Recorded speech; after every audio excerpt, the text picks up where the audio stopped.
शरद पवार गटाला मोठा राजकीय धक्का।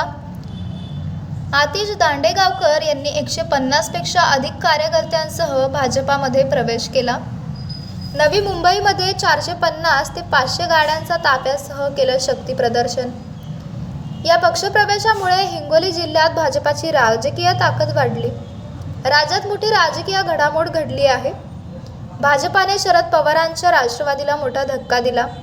हिंगोलीतील राष्ट्रवादी काँग्रेसचे वरिष्ठ नेते जयप्रकाश दांडेगावकर यांच्या मुलाने भाजपाची साथ सोडली।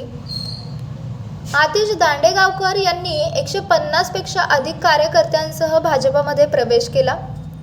नवी मुंबईमध्ये त्यांनी जाहीर पक्षप्रवेश केला। यावेळी नवी मुंबईत हिंगोलीवरून 450 ते 500 गाड्यांचा ताफा आला होता। या पक्षप्रवेशामुळे हिंगोलीमध्ये भाजपाची ताकद चांगलीच वाढली आहे। राष्ट्रवादी काँग्रेस शरद पवार गटाचे हिंगोलीचे नेते आणि माजी मंत्री जयप्रकाश दांडेगावकर यांचे पुत्र आतिश दांडेगावकर यांनी भाजपामध्ये जाहीर पक्षप्रवेश केला। भाजपाचे प्रदेशाध्यक्ष रवींद्र चव्हाण यांच्या उपस्थितीत नवी मुंबईमध्ये हा पक्षप्रवेश सोहळा पार पडला। आतिश दांडेगावकर यांच्यासह 150 पेक्षा अधिक कार्यकर्त्यांनी भाजपाचा झेंडा हाती घेतला। 140 ते 500 गाड्यांचा ताफा नवी मुंबई शहरामध्ये अतिशय प्रामुख्याने जोरदार राजकीय शक्ती प्रदर्शन दाखवत भाजपात पक्षप्रवेश केला आहे।